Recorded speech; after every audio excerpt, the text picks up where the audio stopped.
Welcome back to another garage / yard sale video game pickups.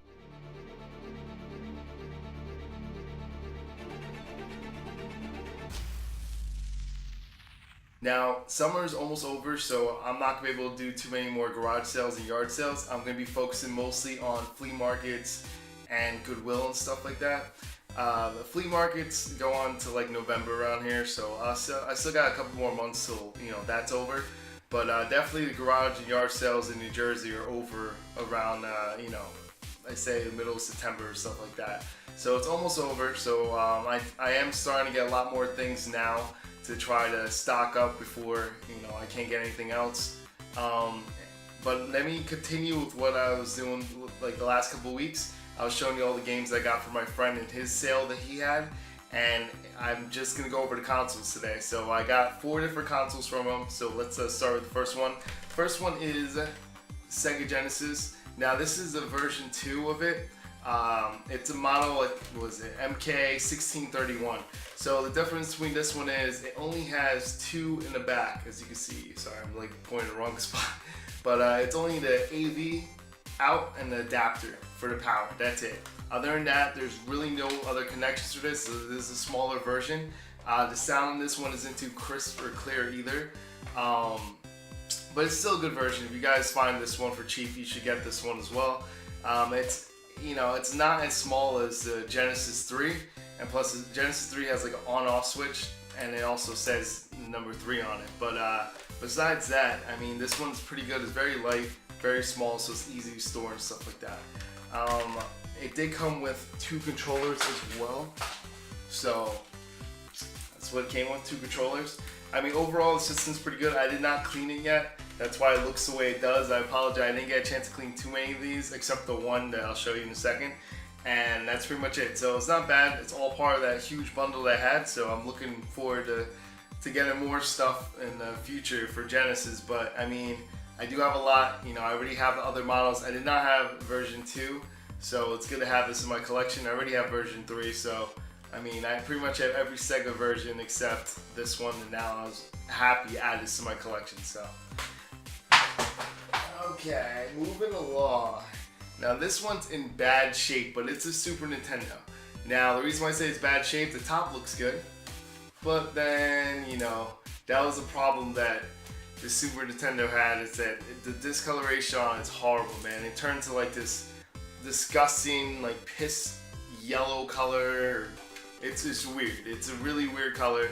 But the thing is, this one actually works very well. The other Super Nintendo I had was not working too well, and I have a brand new box Super Nintendo, and I did not want to use that, so I was happy to get another Super Nintendo, so I could finally get rid of the one that's like iffy. Sometimes it works, sometimes it wouldn't. So it's good to get another one that works, and it works all the time right now. So I'm grateful for that, at least, even though it doesn't look like a good thing. It doesn't matter. It's part of the bundle.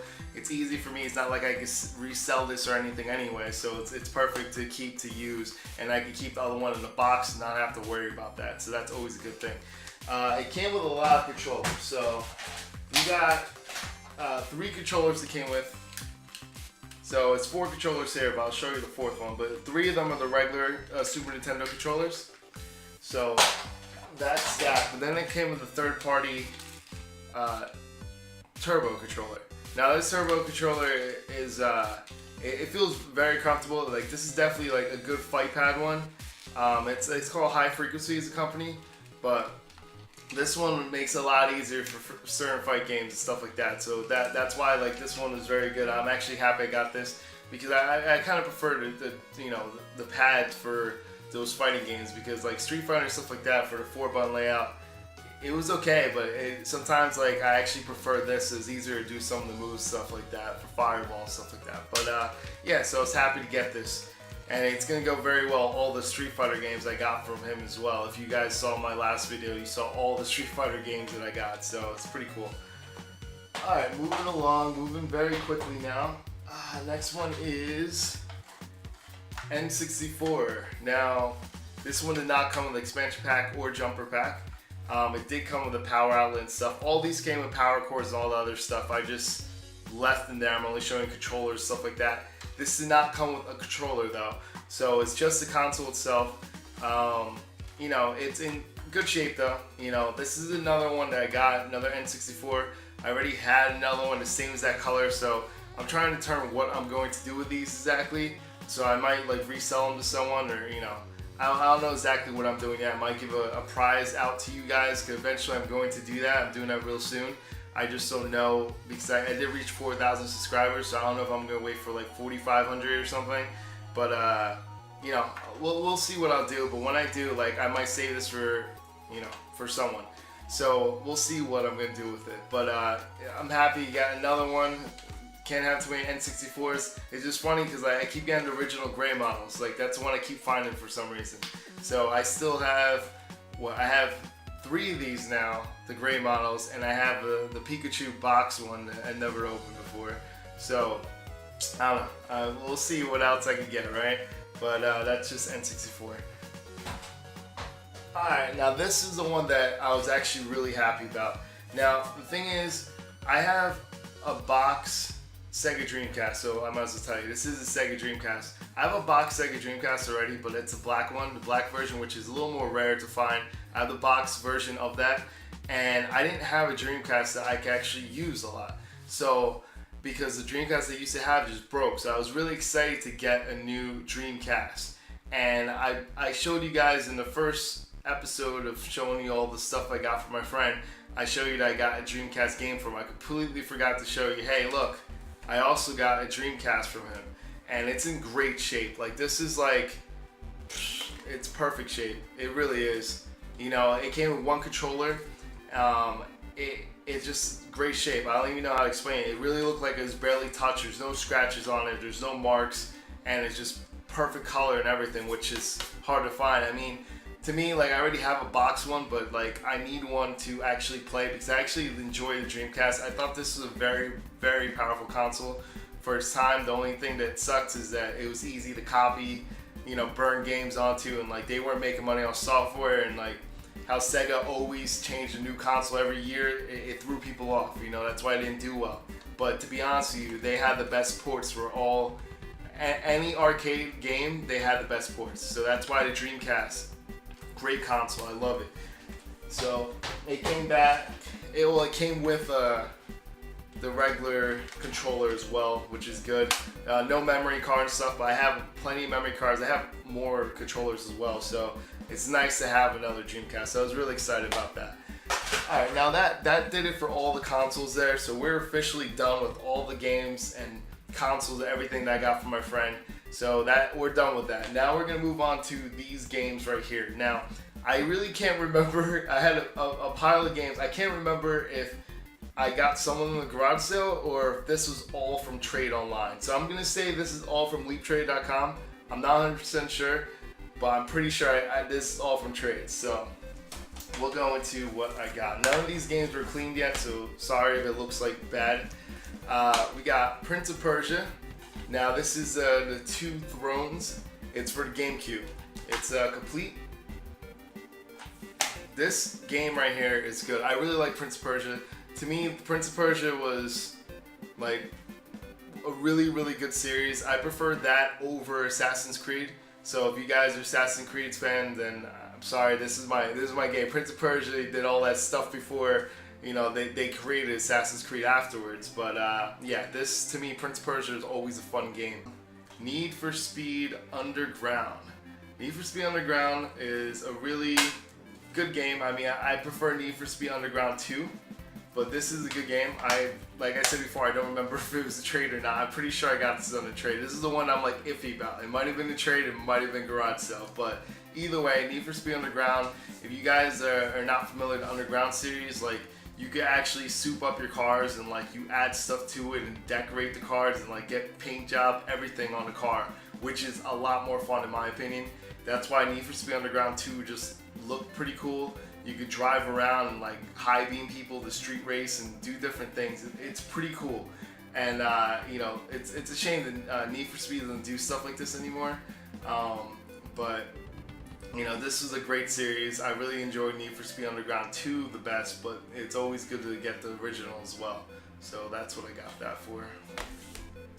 Alright, now this game used to be so much fun back in the day, and that's NFL Street. Now, NFL Street was just define fun when you're just playing video games, stuff like that. Like, I'll talk about doing tricks and stuff with, you know, in front of your friends and showing off. This game was like the ultimate football game to, like, you know, completely show off to your friends and like do as much tricks as you can to get as much points. It was a lot of fun, you know. It's like, it wasn't just about scoring and who won. It was about who looked good while they're winning, you know, because it's all about those style points, man. You gotta show off and go between the legs and like try to juke people out. This is fun, and like I'm happy to have it back in my collection. So it is complete and everything. So yeah, that's another thing I focus on for like any PlayStation game or a lot of disc-based games. I try to get it complete. So for the most part, you'll see complete stuff on this channel. But you know, obviously for any cartridges and stuff like that, it's harder to get it complete. But if it's disc-based, I try to get it complete. So next one's Tomb Raider. This is Tomb Raider Angel of Darkness. Now, I'm gonna be honest with you guys, like, as you can see, it is complete. This was not a great Tomb Raider game. Like, I'm gonna have to play this again, you know, just to remind myself if it's good or bad. But from what I remember, this was not a good Tomb Raider game, and it could be that I was just so used to all those Tomb Raiders on PlayStation that when it finally went to PlayStation 2, I was looking for something different, and I did not enjoy the series, like this game at all. So I don't know, let me know in the comments down below if you guys felt differently, but I felt like Tomb Raider in the PlayStation was good, and then all of a sudden when it moved on to PlayStation 2, some of them were good, but this is the one that like I just was not a fan of. You know, I started to lose interest in Tomb Raider during this time. So I don't know, it could be that I got so used to the Tomb Raider series and I was a huge fan into it, and then like I just slowly lost interest in it, I guess. But let me know what you guys think of this game in particular, or what do you think about Tomb Raider at all. Alright, and the final game, I know it's not that long of an episode, but I'm trying to move along. Final game is Star Wars Battlefront 2. Sorry, I can't even say it the right way. This game is great. That's all I gotta say. You know, I can't even explain it any more than that. It's a great game. It's complete. So, you know, this is a really good game. That's pretty much all I can say. Like, I'm looking forward to EA bringing back the series, supposedly. Let's see if that's gonna happen. They're gonna screw up on that. But yeah, let me know what you guys think about this game. This one is the better version out of it. I don't like the first Battlefront. Battlefront 2 was just really well done, I thought. Yeah, that's pretty much it. So I know I went over games really quickly this week, but I wanted to catch up because next week I have stuff that I got from this week, and I gotta, you know, finish up because the summer's almost over, and I'm only gonna be focusing on like Goodwill and like other games on eBay and stuff like that. So I'm gonna have like a new series that's gonna show those pickups, and that's pretty much it. But let me know what you guys felt about this episode. Sorry I went a little bit quickly or talked quickly or whatever. And yeah, that's pretty much it. So if you liked this video, give it a like. If you're new to this channel, subscribe. And this is Hector from Not Too Nerdy. I hope you enjoyed everything. See you next week. Don't forget to hit that like button, it really helps me out. Also, if you're new to this channel, subscribe so you can see new videos from me every week. And remember, it's okay to be not too nerdy.